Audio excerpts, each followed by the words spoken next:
As the final hours of the year 2000 ticked away, the city of Tokyo simmered with a quiet anticipation, preparing to usher in not just a new year, but a new millennium.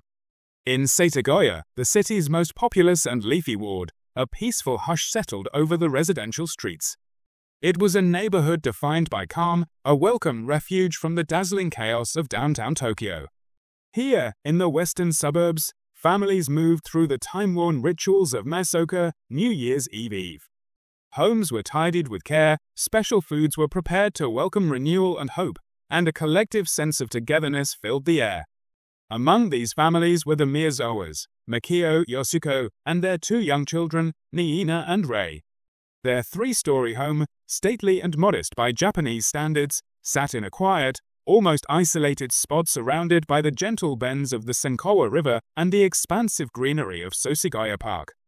On December 30th, they embraced the last ordinary day of their lives. They went shopping together, enjoying a relaxed day filled with warmth and laughter. Their evening unfolded like that of any close-knit family, the kind you'd imagine when picturing a peaceful holiday at home. They dined together, watched television, shared conversation. The holiday was imminent, and their home brimmed with the kind of joy and comfort that seems timeless and invincible. But that night, an unspeakable horror unfolded within that sanctuary.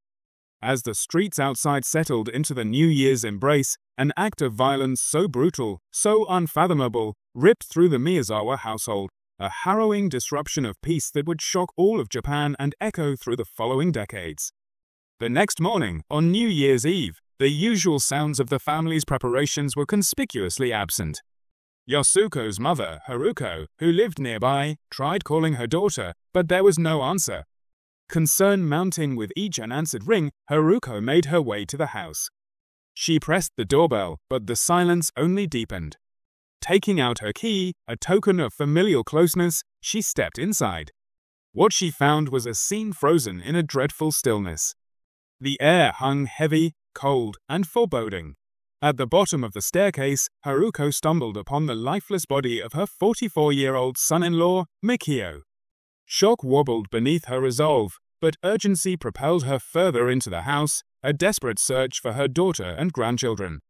Each step revealed more devastation. Yasuko, her 41-year-old daughter, and granddaughter Niina, only 8 years old, found in the small attic loft space, their lives violently ended. And youngest of all, 6-year-old Rei, lying where he should have been asleep in his bed.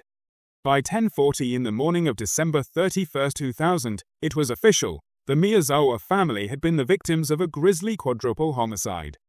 The response was immediate. Police swarmed the house, yet instead of an absence of clues, they were confronted with a paradox, an overabundance of forensic evidence left behind by the killer as if daring the investigators to find him. Blood smears, DNA, fingerprints, all unmistakably left by the assailant.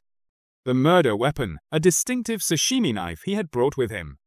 A full set of clothing, jacket, sweatshirt, hat, gloves, left behind in the home. Each piece of evidence should have told a story.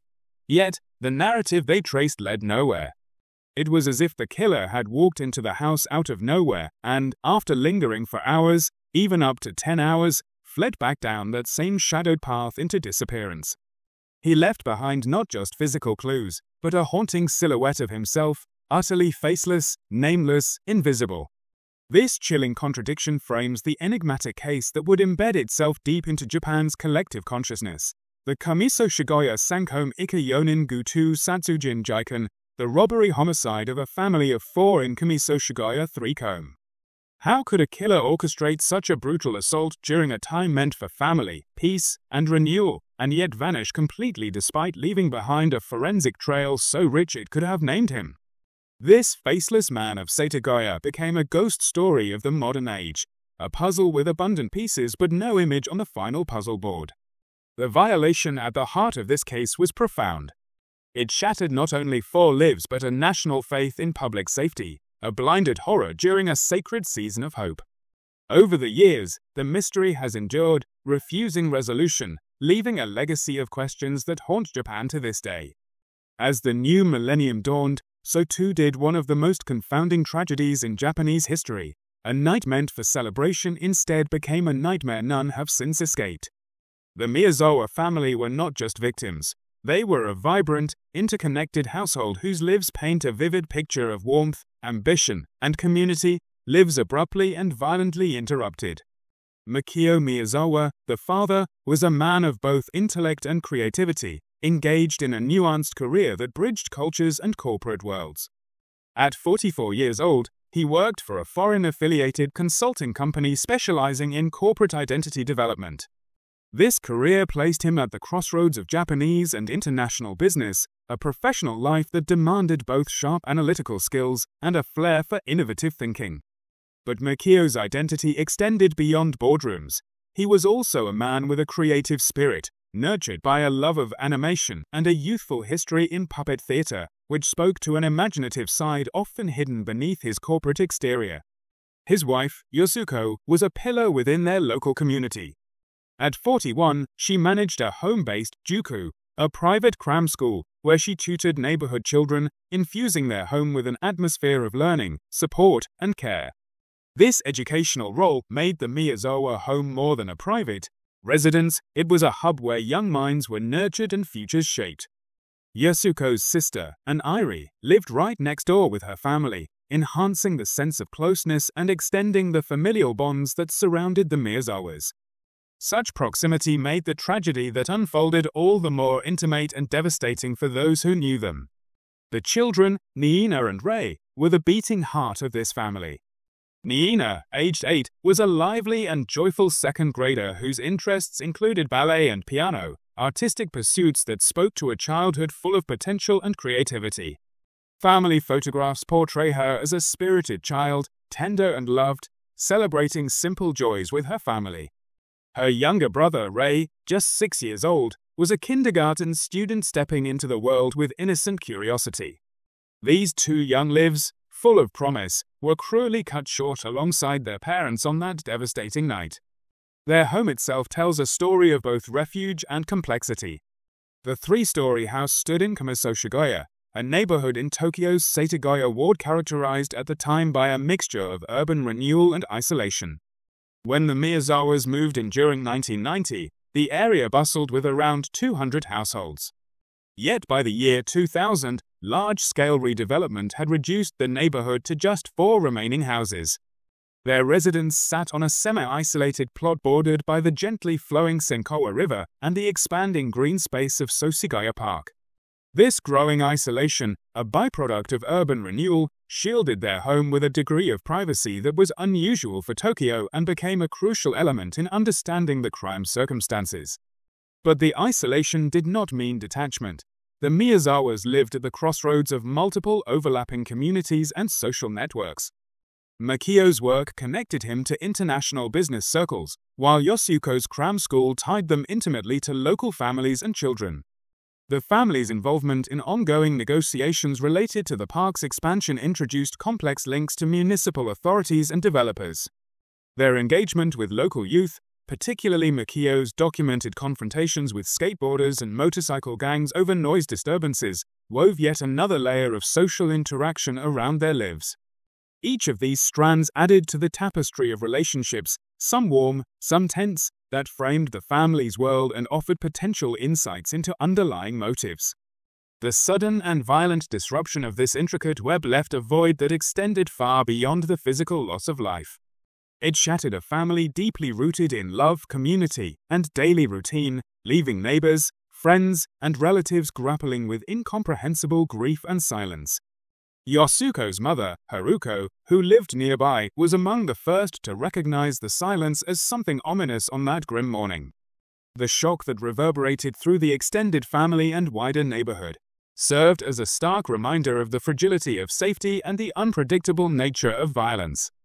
The Miyazawa's story is a testament not only to the individuals themselves, but also to the enduring impact their absence has had on the fabric of their community. In reflecting on the lives of Mikio, Yasuko, Niina, and Rei, we are confronted not just with the facts of a crime, but with the human stories that make their loss resonate so deeply. This was a family of aspirations, creativity, and connection, qualities that make the tragedy all the more poignant and its legacy profoundly felt. Understanding who they were, the milieu they inhabited, and the complex social environment of their home is essential in piecing together the broader context of this case. As we move forward into the investigation's details, remembering the Miyazawas as living, breathing people, and not just victims, grounds us in the gravity of what was taken away and the enduring quest for truth and justice that remains. The night of December 30, 2000 in Setagaya was disturbed not by the usual festivities of an impending New Year's celebration, but by an act so calculated and brutal that it forever etched itself into Japan's darkest memory. The crime scene at the Miyazawa residence reveals a grim, meticulous pattern of violence that unfolded with chilling precision before descending into chaos, a massacre that began as a planned intrusion and ended in a frenzied rampage. To understand the full horror, we must walk step by step through the forensic reconstruction of that night, examining the sequence of the attacks, the killer's chosen tools, his movements, and the underlying mindset that drove this unimaginable violence. The killer's entry into the Miyazawa home was not through an obvious breach like a shattered front door or a ground floor window. Instead, the point of entry was both unusual and telling, suggesting a premeditated approach with a physical finesse. Investigators determined that the assailant climbed a 1.8-meter steel fence bordering the property and then leveraged an external air conditioning unit to reach a small, second-floor bathroom window at the rear of the house. This window, approximately 3.4 meters off the ground, was his passage into the home. The fly screen was carefully cut out and was later found intact on the ground below, alongside muddy footprints, further emphasizing the deliberate nature of the entry. Once inside, the assailant began his grim task, and the sequence in which the victims were attacked offers insight into his operational method. The first victim was the youngest, 6-year-old Rei Miyazawa, who was asleep in his bedroom on the second floor. The killer quietly entered Rei's room and strangled him to death using his bare hands, a silent and intimate method intended to neutralize without alerting the rest of the household. This act of asphyxiation indicated a cold precision at the outset, removed the first obstacle discreetly, setting the stage for what followed. However, silence would not last. Mikio Miyazawa, the family patriarch, was sleeping on the first floor. It is believed, though not conclusively proven, that he heard some disturbance from his son's room and rushed to investigate. He encountered the assailant near the staircase, triggering a brutal and desperate struggle. Mikio fought back fiercely, a resistance so intense that it left the killer with injuries and blood on his hands, a critical forensic clue. The killer wielded a sashimi boko, a long, thin knife typically used in Japanese cuisine for slicing raw fish, which he had brought with him. This blade, specialized and slender, was ill-suited for violent combat, but it was his weapon of choice initially. During the violent confrontation, the sashimi knife broke, an extraordinary moment that symbolized the collapse of the killer's original plan. A shard of the broken blade was found lodged in Mikio's head, a testament to the ferocity of the assault. Despite sustaining mortal wounds, Mikio's fierce resistance disrupted the killer's methodical control. Ultimately, Mikio succumbed to multiple stab wounds at the base of the stairs, marking the end of the father's courageous defense but also signifying a turning point for the killer. With his primary weapon shattered and his plan unraveling, the assailant's demeanor shifted drastically as he moved to the third-floor loft where Yasuko, the mother, and Niina, the 8-year-old daughter, shared the attic bedroom. The attacks here were markedly more savage and chaotic. The killer resumed using the broken sashimi knife, but its limitations forced him to take a new approach. He retrieved one of the family's sontoku knives from the kitchen, a broad, sturdy household knife better suited for violence. With this weapon, the assaults on Yasuko and Niina escalated into a rampage marked by numerous wound inflictions, signaling a descent from calculated aggression into frenzied brutality. The transition from an eventual use of a carefully brought-for weapon to household knives reveals the killer's deteriorating control over the situation. The sashimi knife's breakage not only ended his initial plan of attack, but appears to have triggered a shift in mentality. Where there was once method and calculation, now there was chaos and overwhelming cruelty. Investigators noted the ferocity with which Yasuko and Niina were attacked contrasted starkly with the more contained methods used on Rei and Mikio. This suggests that the frenzied phase was an unplanned outburst, a lashing out fueled by frustration or rage once the orderly sequence collapsed. This progression from quiet, silent strangulation to forced hand-to-hand combat to an uncontrolled frenzy with blunt kitchen tools paints a disturbing psychological portrait of the killer. At first, there is evidence of premeditation and careful preparation, the choice of a second-floor bathroom window for entry, the bringing of a specialized sashimi knife. But that control quickly dissolves under resistance and misfortune. The breaking of the weapons symbolizes the killer's loss of dominance, propelling him into a chaotic spree of violence that likely heightened his own sense of desperation and rage. Throughout this ordeal, the killer left behind evidence of his physicality, his injuries, and his evolving state of mind. The blood on his hands, caused by his fight with Mikio and subsequent attacks, is a silent testimony to the violent confrontation and his vulnerability within the midst of planned violence.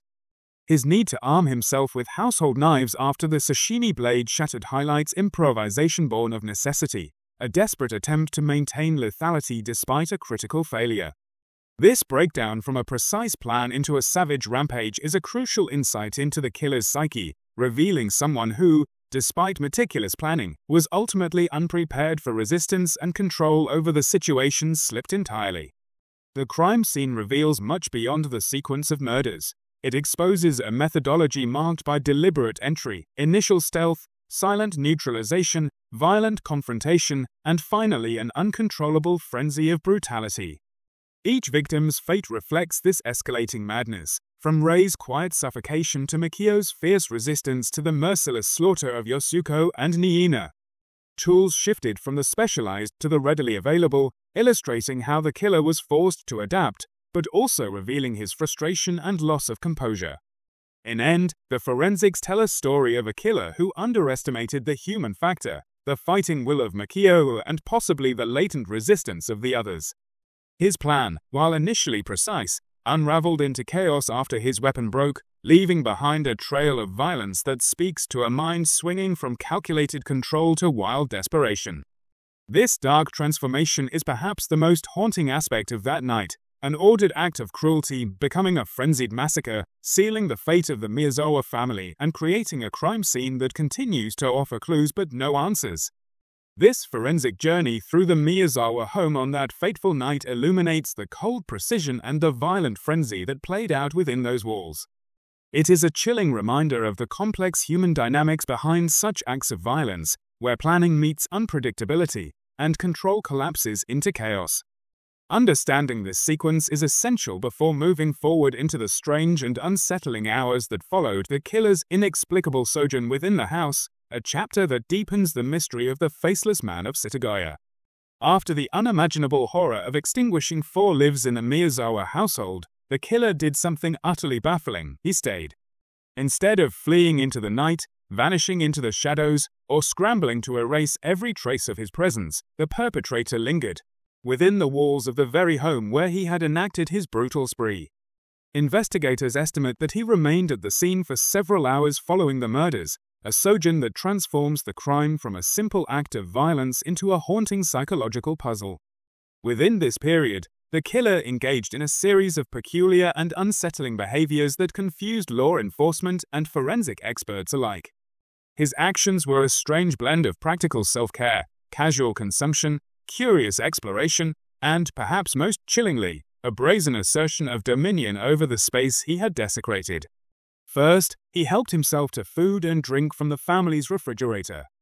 Not content merely to nibble, he consumed 4 individual cups of ice cream, remarkably, without using a spoon, as well as a melon. Alongside this, he drank 4 bottles of barley tea. This casual snacking amid the aftermath of a massacre speaks to a profound detachment, an unsettling erasure of empathy or horror. To sit and eat in the house where 4 lives had just been extinguished suggests a mindset removed from ordinary human reactions, whether that be shock, fear, or remorse. It reveals either an extraordinary level of comfort, a perverse sense of entitlement, or perhaps a numbing dissociation from the unfolding reality.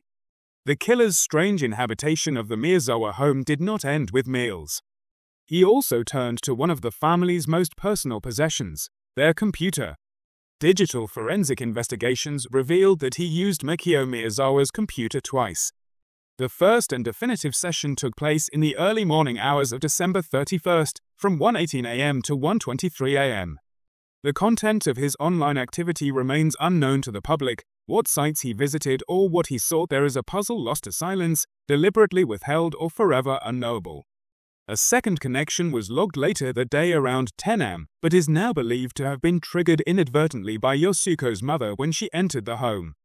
The very act of logging onto the internet in such a disturbed state at such an hour is shocking, not the behavior of someone desperate to flee or erase their presence, but of a person who felt no urgency to escape.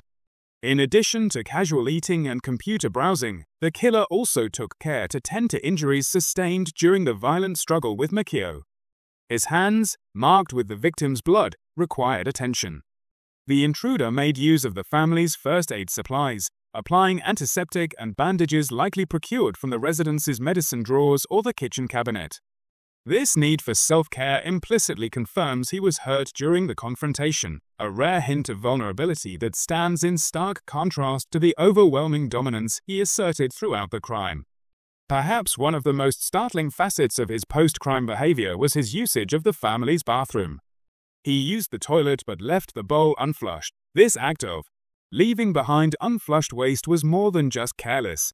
It was a forensic godsend to investigators who analyzed the feces to glean information about the killer's last meal. The examination revealed remnants such as string beans and sesame seeds, contributing a rare biological detail that humanizes the otherwise shadowy figure.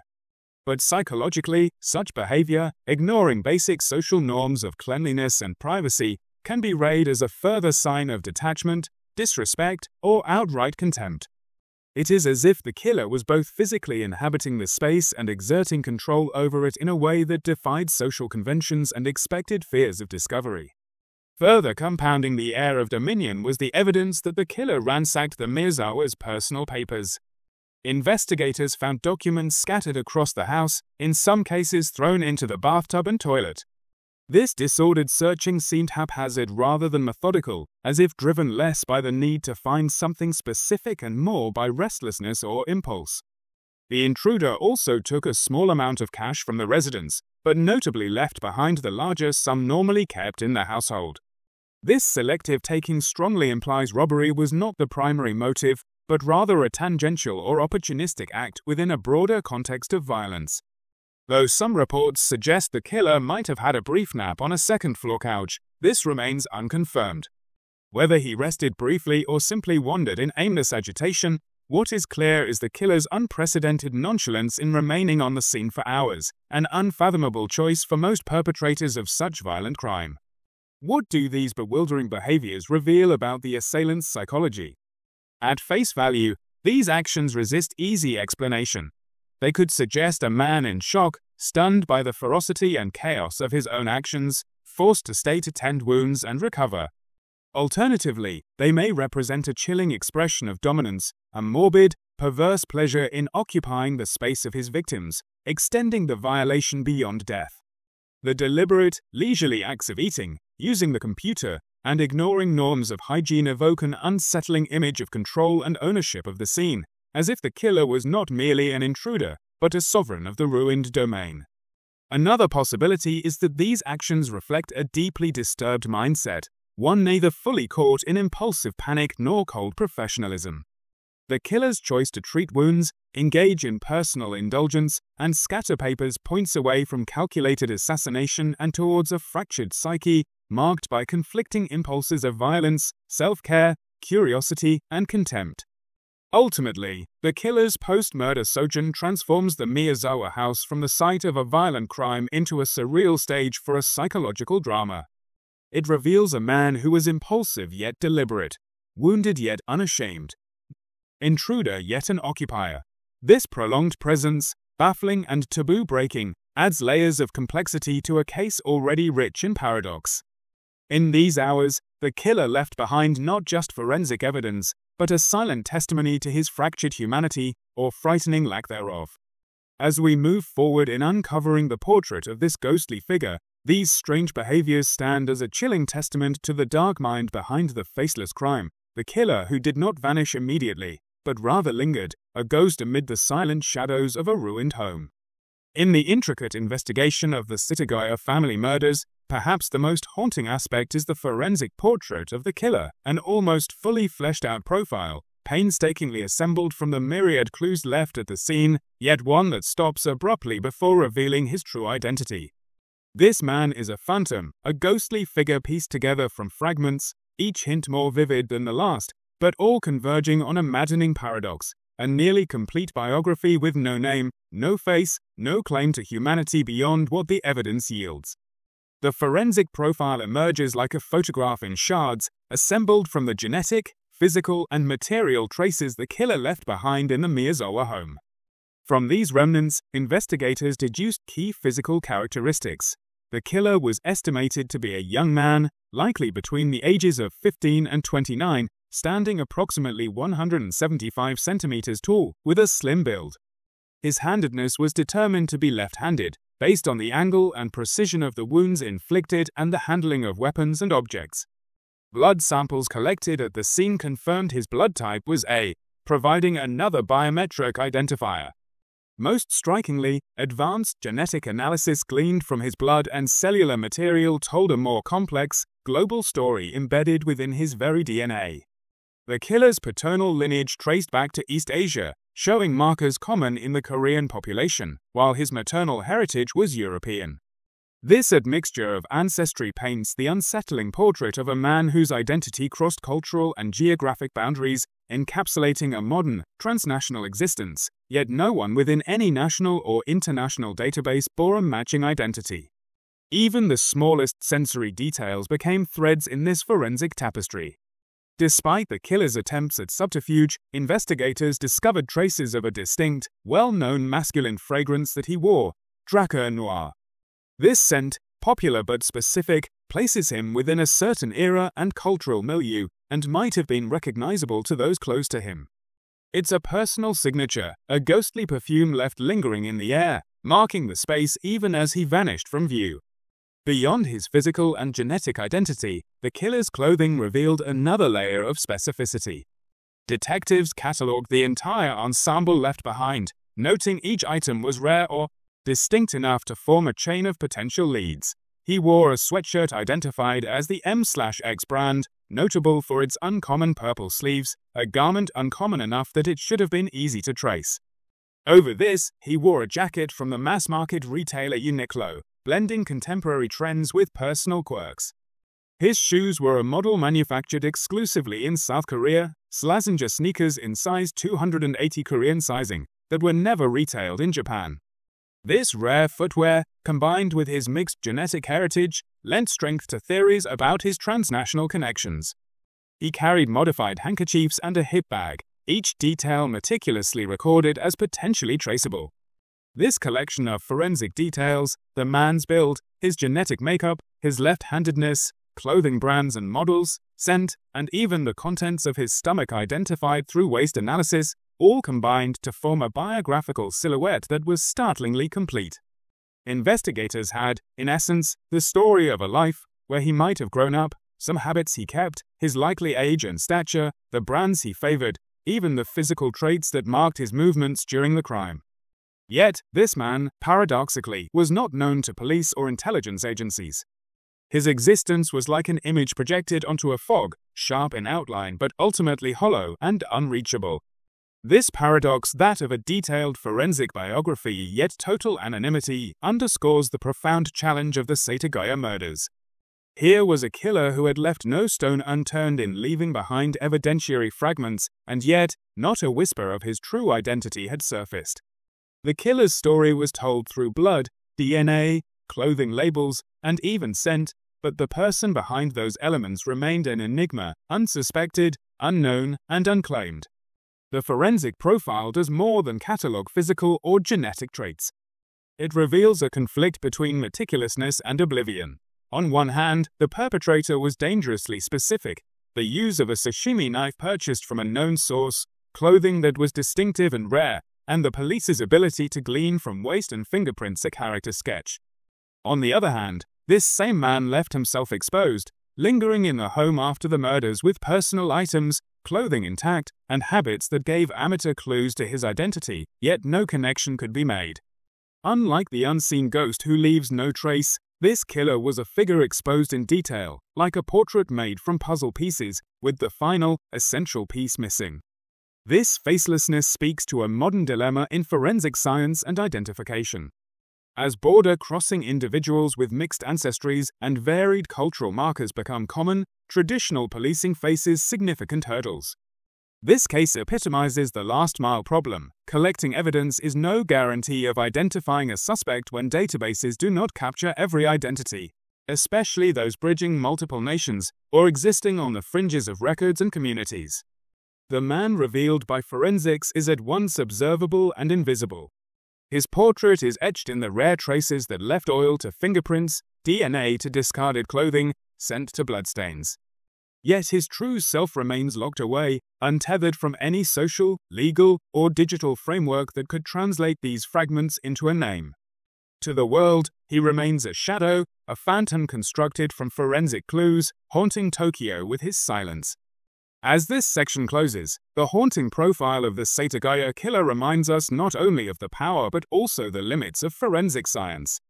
The evidence paints a vivid sketch of a man who was there in the blood, in the fabric, in the scent of Draca Noir, but whose true identity eludes all grasp.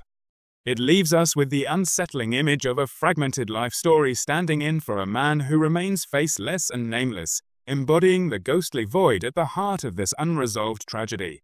What follows next in this investigation is an exploration of the wider geographic and international clues that build upon this forensic foundation, bringing yet more complexity to the figure of the Faceless Man of Setagaya. The Setagaya family murder investigation, while rooted in Tokyo, reveals a strikingly global trail that complicates the search for the killer. This is not merely the story of a local crime. It unfolds across continents and borders, threading together forensics that reach beyond Japan into South Korea and the United States. The clues left behind at the crime scene suggest a perpetrator who is more than a solitary figure confined to one place, a transnational individual whose identity and background challenge conventional police efforts that predominantly operate within national frameworks. At the heart of this international puzzle lies the killer's DNA. Genetic analysis pinpointed his paternal lineage to haplogroup OM122, a Y chromosome haplogroup prevalent throughout East Asia but most notably frequent in the Korean population. Statistically, about 1 in every 4 or 5 Koreans carry this genetic marker, much higher than the prevalence among Chinese or Japanese populations. Though not conclusive proof of nationality, this forensic evidence strongly hints that the killer's ancestry traced back to Korea. It casts the first broad line of connection in what would become an international inquiry, opening questions about who this person was and where he came from. Further expanding the geographic footprint of the killer is the discovery of a rare item, a pair of athletic shoes. These were Slazenger shoes, size 280 in Korean sizing, manufactured in South Korea, and critically, this model and size combination was never officially sold on the Japanese market. This detail is telling. It suggests that the killer acquired these shoes either in Korea itself or through channels that supplied Korean goods outside the country, such as military base exchanges frequented by station personnel or those affiliated. The shoes thus become a silent, walking testament to a connection that transcends national boundaries. Adding depth to the Korea-related evidence, reports, though not all officially confirmed by police sources, indicate trace soil samples found at the crime scene were matched to Gyeonggi Province in South Korea, an area surrounding the capital Seoul and known for its diverse terrain. Additionally, forensic examination hinted that some of the clothing left behind by the killer had been washed in mineral-rich hard water, a characteristic of South Korean water but uncommon in Japan. These subtle traces hint not only at Korean ancestry, but at recent environmental exposures, implying the killer had spent time physically present in Korea or had contact with materials from there more recently than one might expect for a cold case confined to Tokyo. Yet the trail does not end in East Asia. One of the most remarkable and precise pieces of forensic evidence ties the killer to the American West. Analysis of microscopic sand particles discovered in the hip bag abandoned at the crime scene revealed a geological match to desert sands found near Edwards Air Force Base in California, Nevada. This base is a major U.S. military installation known for its training and operations, and this link suggests the killer had direct or indirect contact with the vicinity of Edwards.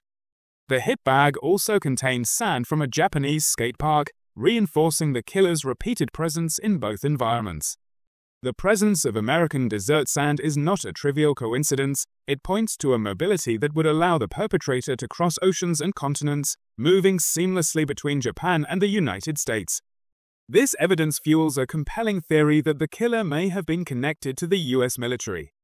Whether as a service member, a military contractor, or a dependent, this profile aligns with the cross-border pattern of evidence. U.S. bases in Japan, such as Yokota Air Base and others in Kanagawa Prefecture, the larger regions south of Tokyo, and the site of local purchases linked to the killer, provide environments where such transnational ties might be nurtured.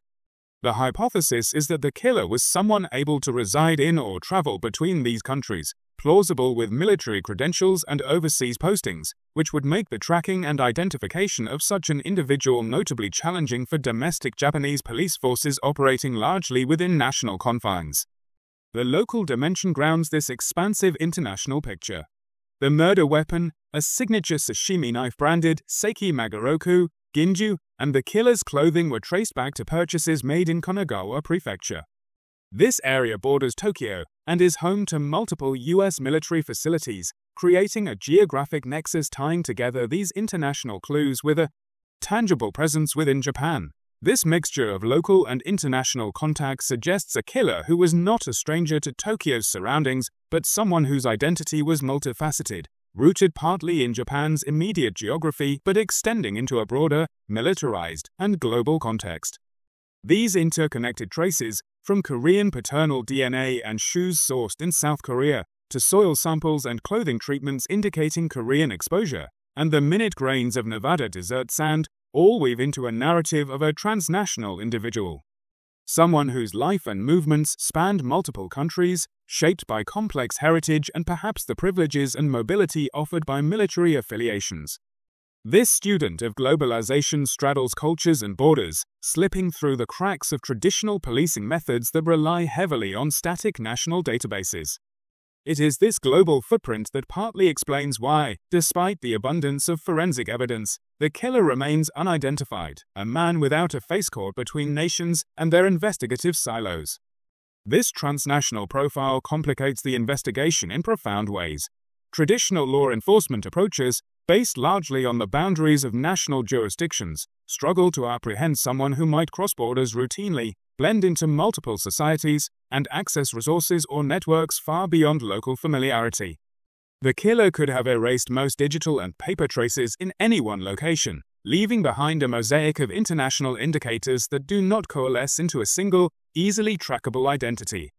It challenges Japanese authorities to expand their investigative lens beyond domestic boundaries and raises questions about the integration of international cooperation and forensic intelligence sharing. As the case unfolded, the Tokyo Metropolitan Police Department sought international assistance, sharing fingerprints and data with South Korean authorities. Despite these efforts, no matches appeared in national databases, indicating a lack of prior criminal record or official documentation tied to the suspect in either Korea or Japan. Similarly, no official link has been confirmed connecting the killer directly to U.S. military personnel, though the forensic trace of Nevada sand remains the most localized foreign evidence suggesting such an affiliation. This global trail points to a highly mobile individual capable of navigating complex identity layers, ethnic, national, and professional, to remain elusive. The killer's ability to traverse these spheres undetected not only deepens the mystery but also reflects wider realities of a world where identities are no longer confined by geography alone.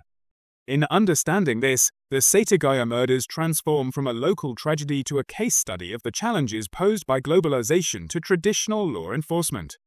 The notion of a killer whose origins and movements extend beyond a single nation challenges the very structure of investigative work, demanding a multifaceted approach that embraces international forensic science, cross-border cooperation, and awareness of complex social identities born from mobility and heritage.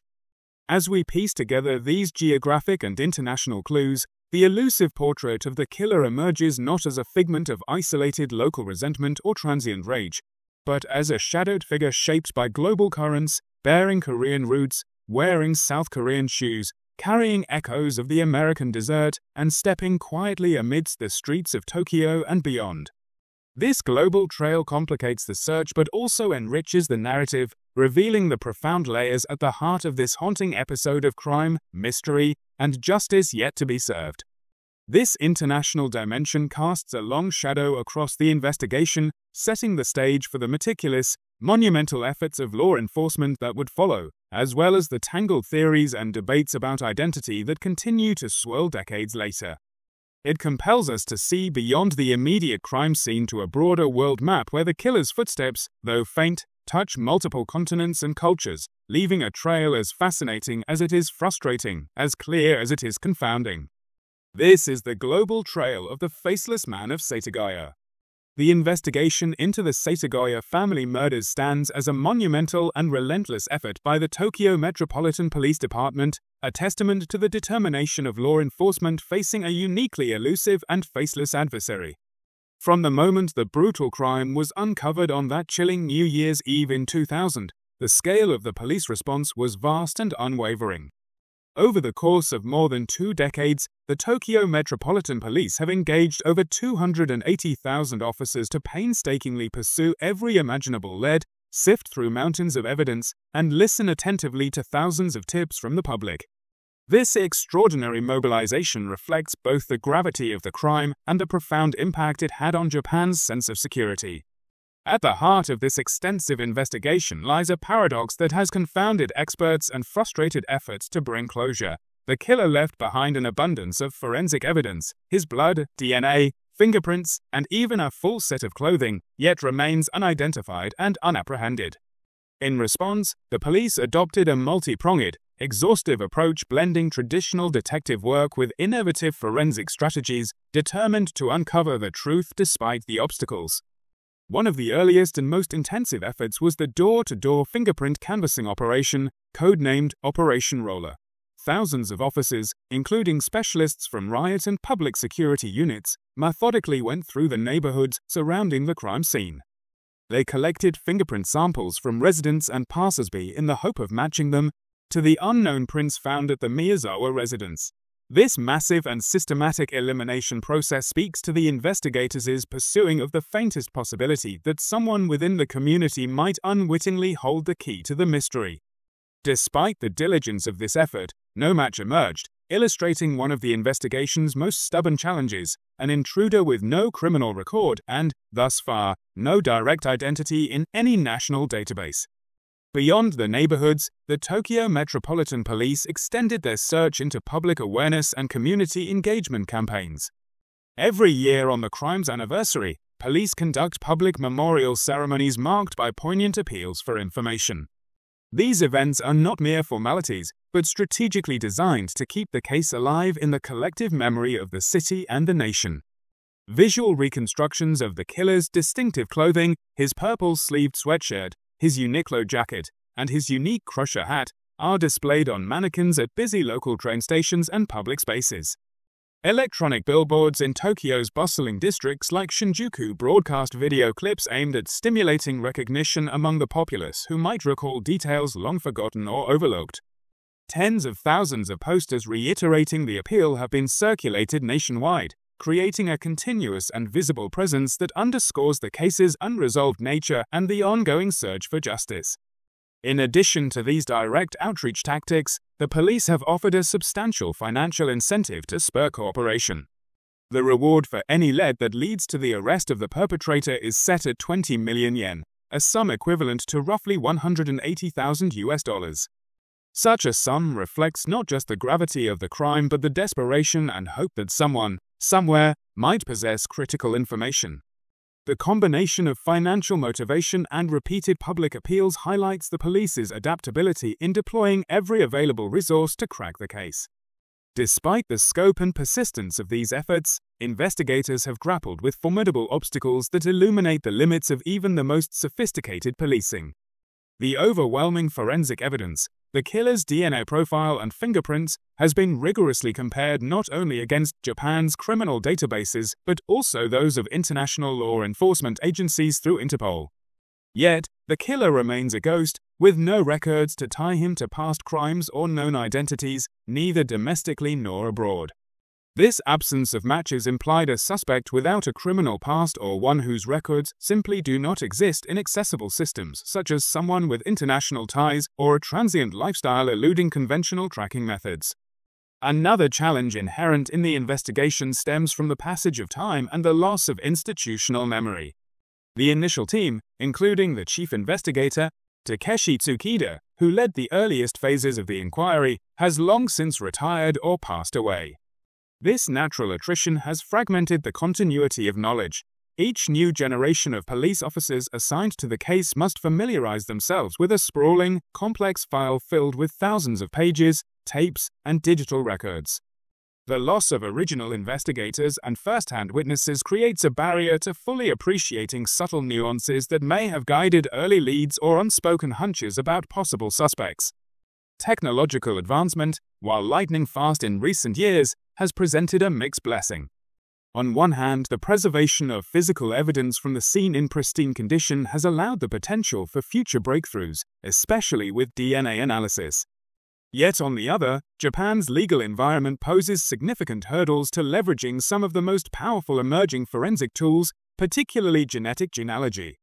This technique, which has revolutionized cold case investigations in countries such as the United States by tracing familial DNA connections through public and private databases, faces privacy concerns and legislative resistance in Japan. The Setagaya Ward Assembly's recent motion calling for expanded DNA usage signals a cultural and political shift, reflecting public frustration and hope that modern genetic technologies might finally yield answers. Nevertheless, these methods have not yet been implemented on this case, compounding the friction between traditional, cautious policing practices and the possibilities offered by innovative but legally and ethically complex science. This tension encapsulates a broader thematic conflict in the investigation: the confrontation between a meticulous, manpower-heavy, locally focused police force and a suspect profile that embodies the globalized, elusive nature of modern crime. The killer's forensic profile suggests a man who is transient, potentially with ties to multiple countries, yet whose identity has slipped through the cracks of national policing systems designed around geographic and jurisdictional boundaries. The evidence of international ties, like shoes manufactured exclusively in South Korea, soil samples traced to both Korea and the Nevada desert near a U.S. Air Force base, adds a layer of complexity rendering old investigative paradigms insufficient. The TMPD's long-term commitment reflects a profound sense of responsibility and determination to solve this baffling case. For over 2 decades, the investigation has endured despite frustration, setbacks, and the passage of time. It stands as a quiet yet powerful testament to the resilience of law enforcement in the face of an invisible foe, an adversary defined not only by his cunning and brutality but by his mastery of anonymity. The unyielding dedication of tens of thousands of police officers and countless community members involved in this effort underscores the weight of the tragedy and the enduring hope for justice. In the face of such challenges, the investigation into the Setagaya murders reminds us that solving crime is sometimes not just about the evidence collected but about bridging gaps between technology and law, past and present, and borders both literal and figurative. As the police continue to pursue new leads and grapple with evolving tools, the story of this monumental effort against an invisible foe carries with it a lesson. Sometimes, the most elusive villains are those who have learned to harness the shadows woven through the modern world. As we transition from the Herculean efforts to uncover the identity of the Faceless Man, we now turn to the myriad theories that attempt to shed light on the dark enigma of the Setagaya family murders, complex narratives shaped by evidence, conjecture, and the human need to make sense of the senseless. The Setagaya family murders have spawned a labyrinth of theories, each reflecting a piece of the puzzle but none offering a definitive answer. To truly grasp the essence of this case, we must carefully examine the 4 dominant hypotheses that seek to explain the killer's identity and motives. Each theory is illuminated by certain evidence yet clouded by contradictions and unanswered questions, creating a hall of mirrors that distorts simple conclusions. Firstly, consider the theory of a disgruntled local youth or skateboarder. This theory emerges from Mikio Miyazawa's well-documented conflicts with young skateboarders and motorcycle gang members who frequented the nearby Setagaya park. Mikio had confronted these groups repeatedly, expressing frustration over the noise and disturbances they caused. The killer's profile, a young, slim individual dressed in athletic shoes and casual streetwear, fits the stereotype of a rebellious local youth in that era. Additionally, the purchase of the murder weapon and the killer's clothing in Kanagawa Prefecture, adjacent to Tokyo, supports the notion of a perpetrator with local ties. Yet, this theory grapples with profound inconsistencies. The scale of violence inflicted, 4 brutal murders, including children, seems disproportionate to a grievance about noise or youthful trespass. The ruthless savagery transcends what one would expect from a mere neighborhood squabble. Moreover, this hypothesis fails to account for the stunning international forensic clues: the presence of sand from a Nevada desert linked to Edwards Air Force Base and shoes manufactured exclusively in South Korea, items unlikely to be owned by a native Japanese skateboarder confined to a local park.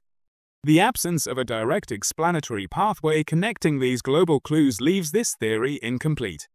The second dominant theory suggests the killer was a Korean national or even a professional hitman. The weight of genetic evidence lends credence to this.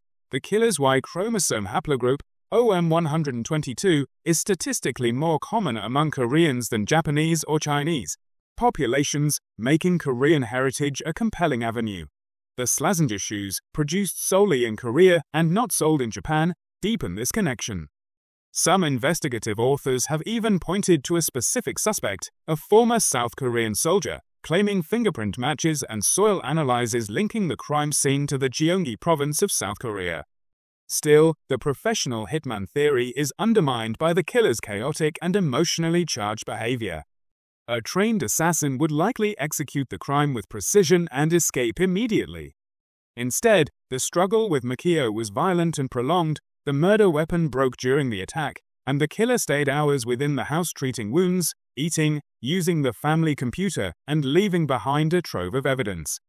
This chaotic, amateurish pattern is incongruous with the calculated demeanor of a professional killer. Furthermore, despite cooperation between Japanese and South Korean police, there were no matching prints in Korean databases, weakening the direct link to a known Korean suspect. The third theory involves an American military connection, a suspicion fueled largely by the forensic analysis of trace sand found in the killer's hip bag, which matched the geological composition of Nevada desert sand near Edwards Air Force Base in California. This nod toward a trans-Pacific link raises the possibility that the assailant was a U.S. service member, contractor, or affiliate who had spent time in both Japan and the United States. The killer's mixed-race genetic profile, a European maternal lineage alongside East Asian paternal ancestry, is consistent with individuals of Korean-American heritage known to serve in U.S. forces. Additionally, Kanagawa Prefecture, where the key items were purchased, hosts several prominent U.S. military bases, making the geographic connection plausible. Yet this theory is largely circumstantial. The Tokyo Metropolitan Police Department has not officially prioritized the U.S. military angle, focusing its efforts predominantly within Japanese borders. Beyond the sand and mixed genetic markers, no direct evidence conclusively ties the killer to any American military personnel or institution. The military hypothesis remains a tantalizing but unproven conjecture that leaves the killer's true identity shrouded in speculation. Lastly, there is the botched robbery theory, which proposes the murders began as a burglary gone terribly wrong. The point of entry, a second-floor bathroom window, is consistent with a covert attempt to gain access, and the disarray among drawers and scattered papers suggests a search for valuables. A small sum of money was taken, implying some degree of theft. However, the preponderance of evidence disputes this narrative as the primary motive. The killer brought a specialized sashimi knife, suited for burglars who typically avoid confrontation. A much larger amount of money was left untouched, indicating theft was at best a secondary concern. Most striking is the killer's choice to remain in the house for hours, engaging in leisurely acts such as eating several cups of ice cream, using the family's computer, and even resting. Such behavior contradicts that of a frightened or opportunistic burglar, whose instinct would be to flee immediately after the crime escalated. This theory, while plausible as an ancillary explanation, cannot account for the brutal, premeditated nature of the murders and the killer's peculiar actions afterward. Each dominant theory shines a light on certain facets of the mystery yet fails to illuminate the whole truth. The local youth theory explains motive but not international clues. The Korean link accounts for genetics and footwear but clashes with the killer's erratic behavior. The American military hypothesis matches unique forensic traces but lacks official investigative endorsement. The robbery idea fits some aspects of the crime scene but is inconsistent with the violence and post-crime conduct. Faced with these contradictions, a more nuanced synthesis emerges. The identity of the killer may be neither strictly local nor foreign, neither purely amateur nor professional, but rather a product of a complex, transnational existence. The forensic data suggest a socially alienated individual shaped by intersecting cultural and geographic ties, Korean heritage fused with European ancestry, possibly connected to both Japan and the United States, living in or around Kanagawa. This person's identity is blurred by the fluidity of modern, globalized networks, moving across borders and communities in ways that confound traditional investigative models.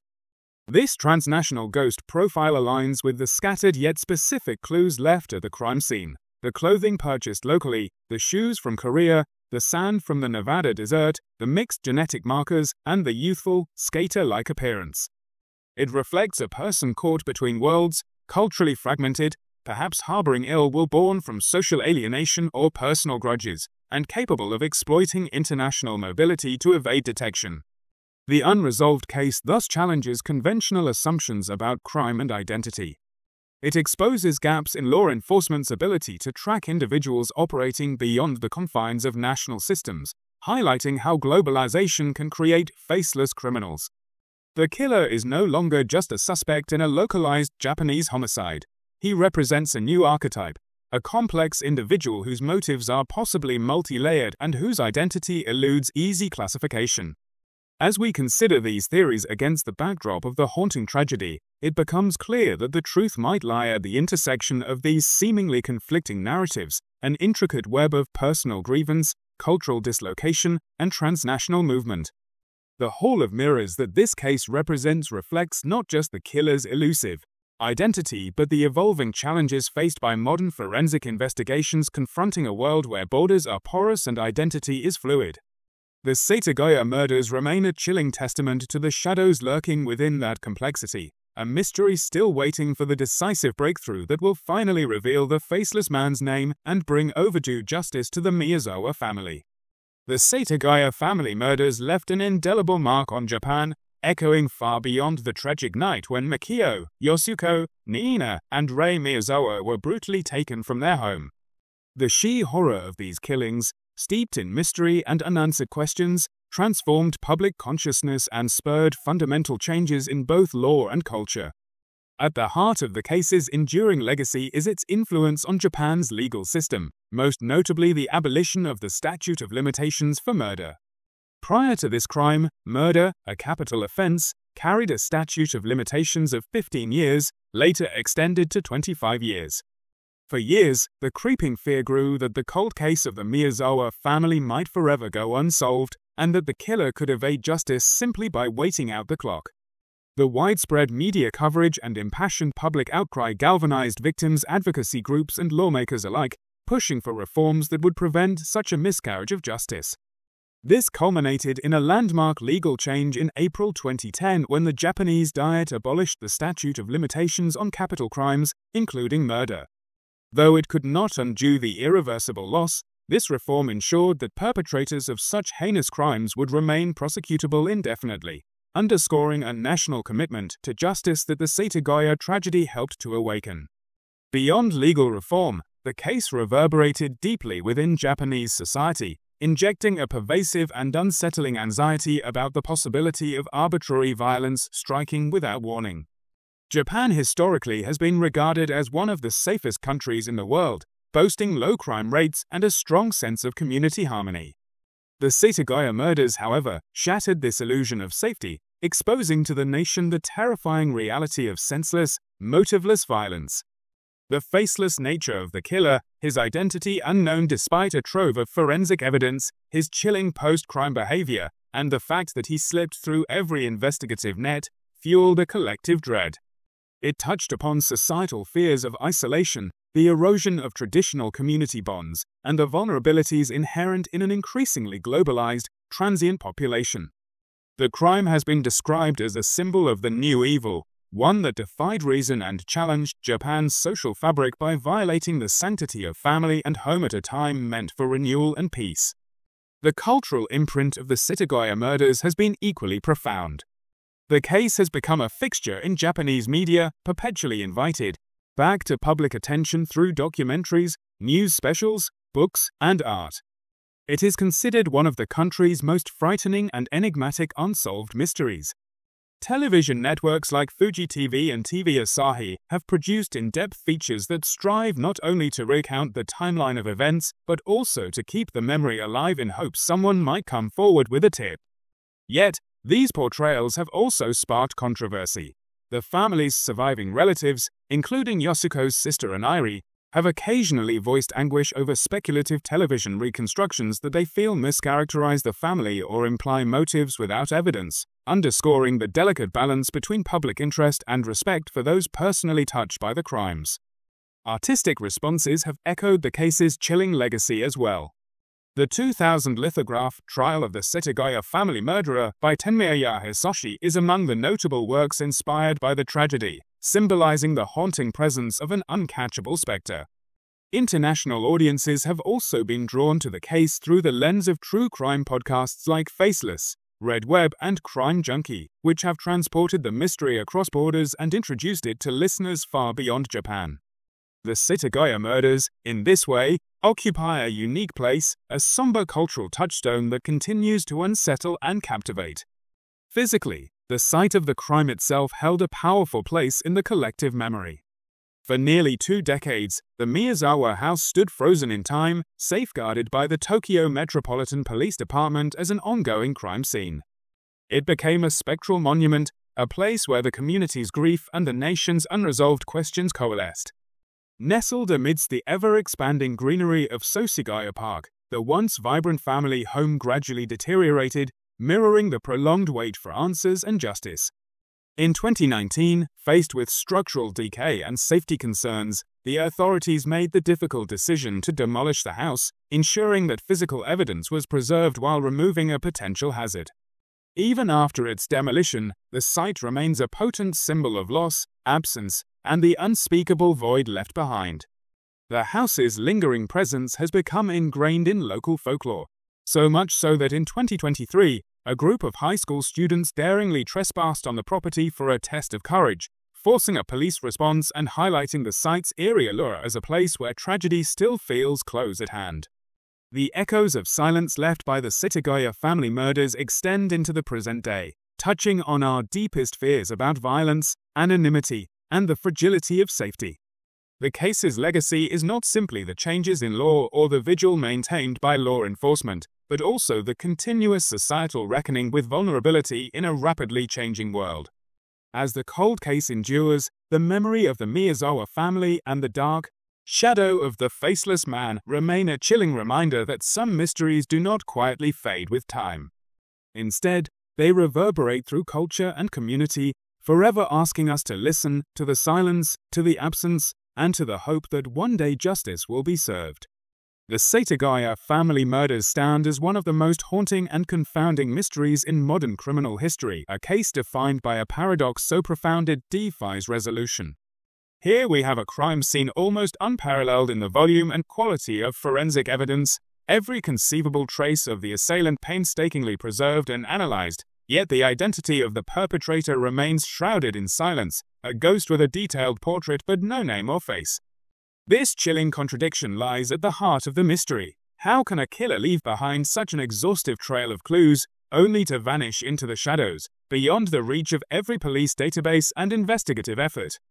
The investigation revealed a ghost constructed from fragments, a detailed forensic profile encompassing physical attributes like age, height, and build, genetic markers revealing a paternal lineage common in Korea and maternal heritage of European origin, blood type, even the distinctive scent of Draco Noir, the brands and origins of clothing, down to a rare sweatshirt with purple sleeves not commonly found, specialized footwear made exclusively in South Korea, and astonishingly, microscopic soil samples linking the killer to locations as far-flung as a skate park in Japan and the Nevada desert near Edwards Air Force Base in California.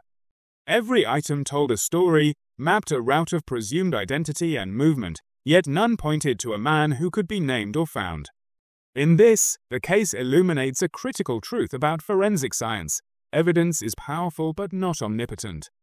It is only as good as the systems into which it feeds, and when those systems lack the capacity to make the vital connections, when the individual exists beyond the boundaries of databases and national jurisdictions, the evidence can become a map to nowhere. This brings us to an essential lesson from the Setagaya case about the limits of forensic science in a globalized, highly mobile world. The killer's transnational profile, a man of mixed heritage, with links to multiple countries, possibly transcendental living arrangements, and a network not represented in traditional law enforcement databases, exemplifies a growing challenge. Policing and identification frameworks built along national lines struggle to account for individuals who move fluidly across borders, languages, and legal systems.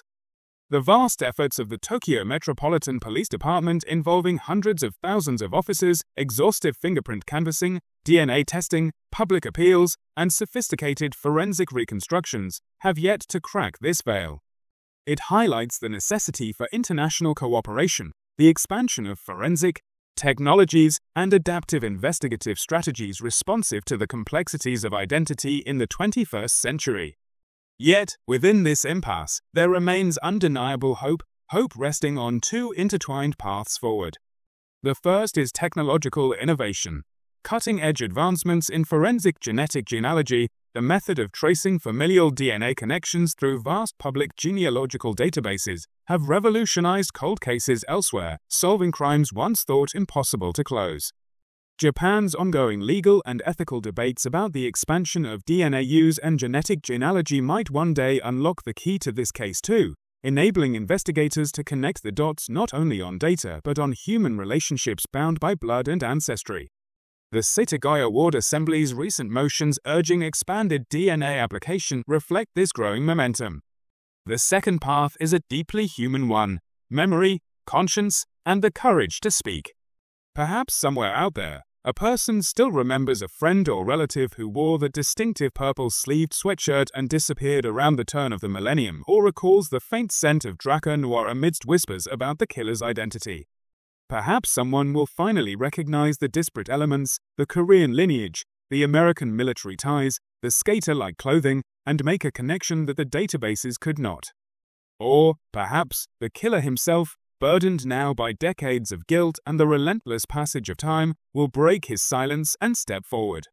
Until then, the case endures not only as a forensic enigma but as a profound human tragedy. Above all, this case is a silent tribute, an echoing void left by the loss of Mikio, Yasuko, Niina, and Rei Miyazawa. Their vibrant, loving lives were cruelly cut short in a home that was both sanctuary and community hub. The story of their deaths is not merely cold data or a haunting mystery, but a story of human lives and the grief of those left behind. The Miyazawa family's memory challenges us to remember beyond the evidence, to keep their story alive not only for justice, but for compassion and dignity. To all who listen, the call is unmistakable. Remember the Miyazawas. Keep their story alive in your minds and hearts. Support the ongoing search for truth and justice, even when that path seems impossible or distant. The Faceless Man of Setagaya remains unnamed, but the family he destroyed will always have names, faces, and a legacy that demands we do not forget. Their silence is a haunting one, but it is a silence that speaks volumes, urging us onward in this unclosing case file.